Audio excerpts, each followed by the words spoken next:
Ketika kita tumpahkan, ketenangan diberikan. Nah, ketenangan inilah langkah awal yang memberikan kejernihan dalam berpikir sehingga kita mudah melangkah untuk menyelesaikan persoalan. Ketika jernih itulah baru Allah kirimkan solusi. Demi Allah saya katakan, sahabat-sahabat Nabi dan tabi'in generasi setelah itu yang mengaji dari topik ini, tema bisnis, itu setelah belajar mempraktekkan tidak pernah ada yang kembali modal. Semua kembali untung. Dan kekayaannya itu di atas rata-rata. Allah ajarkan satu kalimat yang saat diberikan semua yang kita harapkan dapat. Apa kalimatnya?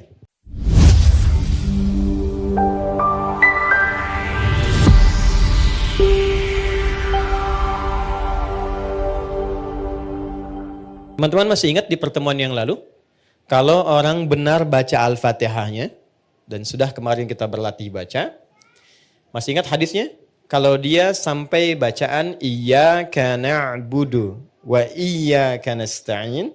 Ya Allah, Engkau perintahkan aku sholat, ibadah, sekarang aku sholat. Dan Engkau janjikan saat aku sholat, Engkau akan mengabulkan apa yang aku mohonkan. Sekarang aku punya kesulitan, mohon mudahkan dan kabulkan apa yang akan aku mohonkan. Itu yang dimaksud Iyyaka na'budu wa iyyaka nasta'in. Oke, sekarang saya mau tanya sama teman-teman. Kalau kita diperkenankan untuk meminta apa saja dan itu dikabulkan, kira-kira mau minta apa?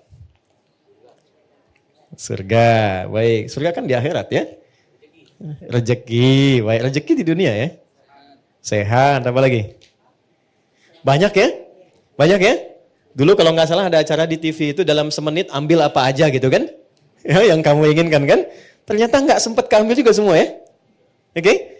Nah, lihat hadisnya. Hadza baini wa baina abdi wa li abdi ma sa'al. Ini perjanjian untukku dan untuk hambaku. Kalau hambaku benar pada bacaan ini sampai di titik ini dari awal dia sholat. Apapun yang dia minta aku akan berikan. Apapun yang dia minta aku akan berikan. Dan tidak sedikit orang soleh, termasuk para nabi, orang-orang soleh yang hidup di setiap generasi, kalau setiap ada masalah, rata-rata sholat. Demi Allah, rata-rata sholat. Saya tidak bermaksud memberikan nasihat ya, hanya sharing saja. Ada pesan di Quran gini, kalau sedang ada masalah, khususnya di rumah tangga, itu curhatkan di atas sajadah. Itu poinnya. Kalau sedang ada masalah, khususnya di rumah tangga, curhatkan di atas sajadah. Itu ada di Quran surah ke-12 ayat 86. Innama ashku bathi wa huzni ilallah. Adukan, tumpahkan di atas sajadah. Maka yang pertama Allah berikan satu ketenangan dalam jiwa. Jadi walaupun solusinya belum ada, tapi hatinya sudah tenang. Ya. Awas, sajadahnya nggak usah dilebarkan sampai ke Instagram, ke Facebook, nggak usah. Di tempat kita ya. Semakin lebar, semakin meluas persoalannya. Itu janji Allah. Yang kedua, ketika kita tumpahkan, ketenangan diberikan. Nah, ketenangan inilah langkah awal yang memberikan kejernihan dalam berpikir sehingga kita mudah melangkah untuk menyelesaikan persoalan. Ketika jernih itulah baru Allah kirimkan solusi. Ya? Nah, sifat kita melakukan itu disebut dengan takwa namanya. Dan kalimat takwa pertama di Quran itu disandingkan dengan sholat. Takwa itu disebutkan 240 kali dalam Quran. Pertama kali disebutkan, disandingkan dengan sholat. Quran surah 2, ayat 2-3. Dzalikal kitabu la raiba fihi hudal lil. Siapa muttaqin orang takwa di situ? Ayat 3-nya. Alladzina yu'minuna bil ghaibi wa yuqimunas. Nah, takwa disebutkan 240 kali dalam Al-Quran. Amalan pertamanya sholat. Dan 240 ini dibagi 3 segmen. Ada segmen ritual seperti sholat ini. Ada segmen sosial seperti berbagi dengan sesama. Ali Imran ayat 133. Ada segmen rumah tangga. Dan ini segmen rumah tangga ditempatkan ya di persoalan tertinggi di rumah tangga yang mengantarkan pada puncaknya. Yaitu perselisihan yang menghadirkan misalnya perpisahan. Disebut dengan tolak. Ini ditempatkan di Quran surah 65. Surahnya surah At-Tolak, ayatnya persis sama dengan ini, 2-3. Coba lihat. Ini bukan dimirip-miripin ya, saya nggak punya TikTok deh yang sekali ketik langsung tok jadi gitu ya. Enggak. Ini ada ilmu tentang keserasian ayat-ayat dan nomor-nomor dalam Quran. Ditempatkannya di sini. Wa may yattaqillaha yaj'al lahu makhraja. Siapa yang mampu meningkatkan takwanya kepada Allah dalam konteks ini, yuk salat. Yaj'al lahu makhraja. Dia punya masalah apapun, aku bimbing untuk menyelesaikannya. Dan hidupnya bukan gak punya masalah. Sebelum dihadapi, Allah sudah kecilkan sehingga tak terasa bahwa itu persoalan. Itu poin. Ya. Betapa banyak solusi yang ringan tapi jarang dilakukan. Kita memilih berdebat dengan pengetahuan, dengan kekayaan, dengan macam-macam. Sehingga gak selesai-selesai. Padahal solusinya simpel. Baik ya? Satu ini. Nah sekarang, ada yang lebih dahsyat lagi. Begitu selesai benar baru sampai iyyaka na'budu wa iyyaka nasta'in. Sedang punya masalah apa? Mau minta apa? Ada keperluan apa? Mohonkan. Karena rata-rata bingung mau minta apa, Allah ajarkan satu kalimat yang saat diberikan semua yang kita harapkan dapat. Apa kalimatnya? Oke, setelah iyyaka na'budu wa iyyaka nasta'in, kita baca apa? Ihdinas siratal mustaqim. Itu bukan kalimat biasa, ada rahasia di dalamnya, ada hikmah. Ya, saya tulis dulu ya. Di sini aja. Ihdinas siratal mustaqim.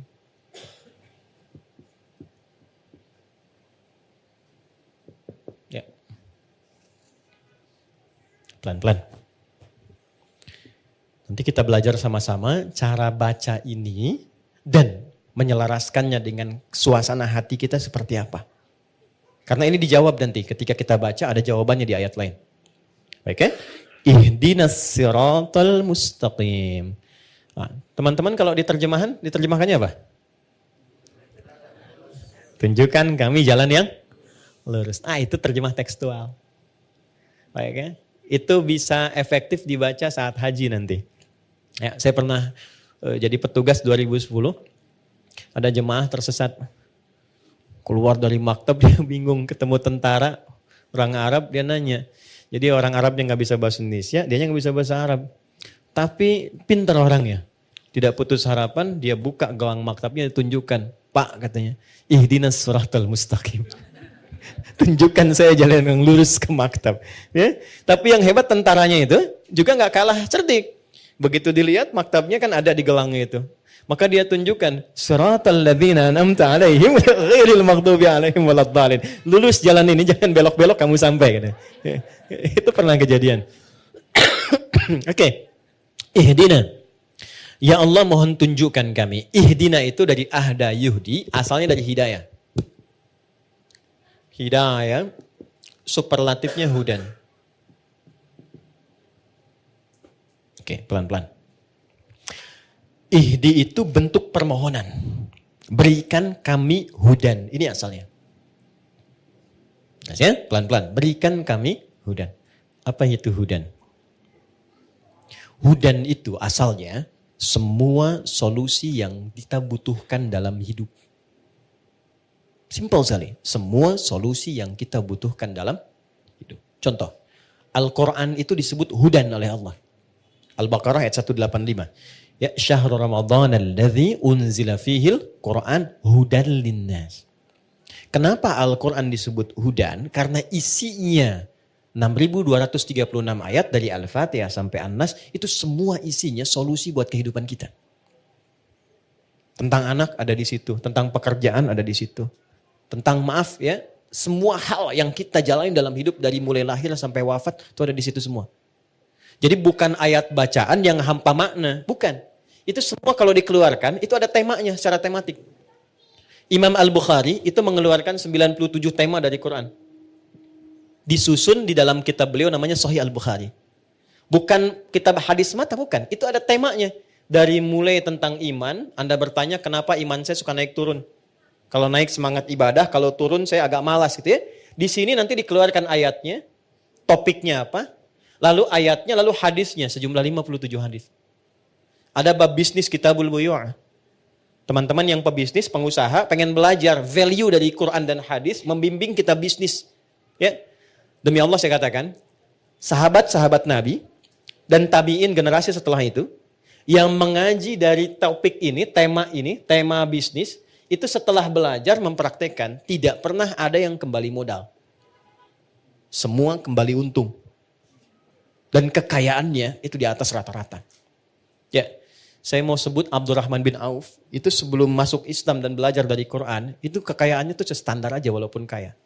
Tapi setelah masuk Islam, itu kemarin riset saya tentang beberapa para sahabat, itu kekayaannya divaluasi kalau kekinian, itu sampai dengan 72.000 triliun. Dan ini riset ilmiah yang kemarin kami kaji, 72.000 triliun. Sekarang Elon Musk baru 3.000 ya. Jeff Bezos juga demikian kan, baru di kisaran itu dulu 72.000. Dan hebatnya masuk surga juga tuh. Masuk surga juga daripada miskin gak jelas kan. Nah ini masuk surga juga. Oke. Jadi poinnya begini. Saya agak cepat langsung karena waktu kita terbatas. Ihdina, ya Allah berikan aku hudan. Solusi dari masalah yang aku rasakan sekarang. Nah saat teman-teman membacakan itu, coba di hatinya rasakan sedang punya masalah apa yang dirasakan. Gitu. Ini jarang dibaca begitu kan? Kan normal saja kan? Ihdinas siratal mustaqim, siratal ladzina an'amta 'alaihim ghairil maghdubi 'alaihim waladdallin. Amin, selesai. Sampai di situ benar untuk menggugurkan rukun dalam salat. Sah salatnya. Tapi Anda enggak dapat ini. Enggak dapat kenikmatannya. Jadi begitu Anda bacakan, ihdinas siratal mustaqim, rasakan dalam hati kita, enggak perlu diungkapkan, kita belum sujud. Enggak perlu diungkapkan, rasakan dalam hati ada masalah apa yang dibawa dalam sholat. Karena Allah itu maha tahu orang sholat itu pasti punya persoalan. Pasti bawa masalah. Ini kan tenang-tenang senyum-senyum itu, ya boleh jadi juga ada masalah kan. Enggak semuanya tenang kan dalam hatinya kan, sama. Enggak ada orang dari subuh sampai zuhur enggak punya masalah, itu enggak ada itu. Ya enggak ada, semua orang punya persoalannya. Maka Allah tunggu sampai zuhur itu, kita minta supaya diselesaikan. Maka ketika selesai zuhur, nikmat kita menjalani siang sampai sore. Itu hikmahnya demikian, filosofinya begitu. Jadi begitu Anda bacakan, ihdinas siratal mustaqim, ya Allah mohon berikan solusi. Kan? Atas semua persoalan yang hamba sedang rasakan saat ini dan Engkau maha mengetahui dengan itu semua. Oke. Lalu Allah berikan. Saya mau tanya teman-teman, mohon izin ya. Kalau diberi itu pengen cepat, pengen lambat? Ingin mudah, ingin sulit? Mudah kan? Baik. Kalau ada jalan berliku dengan jalan lurus, yang paling cepat yang lurus atau yang belok-belok? Lurus kan? Nah, lurus itu namanya siratal mustaqim. Mustaqim itu lurus, artinya mudah. Sirat itu lapang. Jadi sirat itu, jembatan kan yang sering kita pahami ya, jembatan, itu sebetulnya bukan jembatan sempit. Kan Nabi pernah sampaikan, kayak rambut di bawah 7 kan? Ya kan? Nah itu menjadi sempit pada orang yang banyak maksiat dan kurang amal. Tapi bagi orang yang dekat dengan Tuhan, dia mendedikasikan kegiatan di dunianya untuk beribadah kepada Allah dengan berbuat baik, maka itu menjadi lapang. Ketika lapang itulah menjadi sirat namanya. Paham? Baik, jadi seakan kita minta begini, ya Allah, mohon berikan aku solusi dan lapangkan saat aku menerimanya, serta mudahkan dalam prosesnya. Jelas? Lapangkan aku saat menerimanya dan mudahkan dalam menjalani prosesnya. Oke. Saya kasih pertanyaan, kalau bisa jawab saya kasih hadiah umroh ya. Saya serius. Saya serius. Bintang 5 di Mekah Madinah. Oke. Salat sendiri kan? Ya kan? Walaupun berjamaah kan kita sendiri kan? Ya kan? Nanti sifatnya jamaah dengan banyak orang. Kenapa di sini mintanya tunjukkan pada kami, padahal kita sendiri? Ihdina. Kenapa enggak ihdi? Oke, silakan. Ya. Boleh?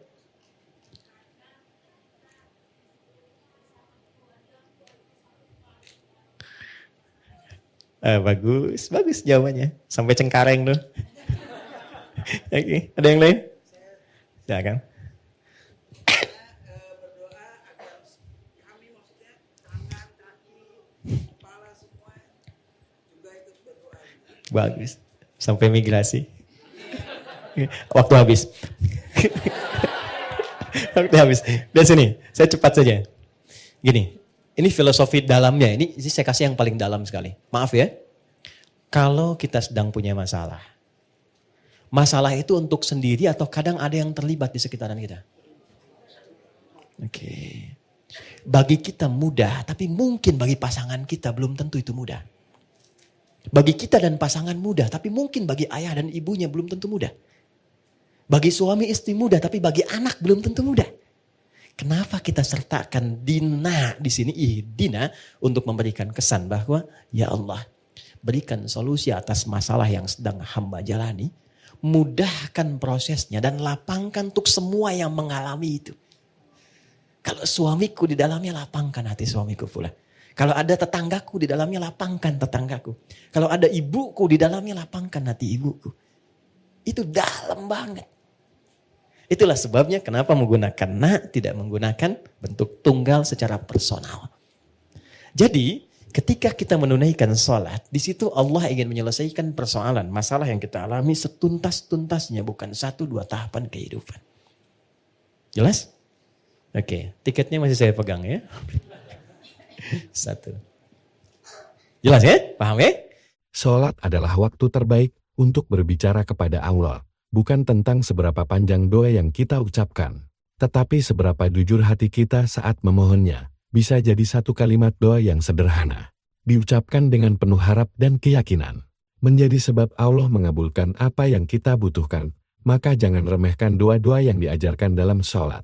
Amalkan dengan kesadaran, dan hadirkan hati sepenuhnya di hadapan Allah. Semoga setiap sujud kita menjadi jalan datangnya pertolongan, ketenangan, dan keberkahan dalam hidup. Semoga Allah membimbing kita semua menuju jalan pulang yang diridhoi olehnya.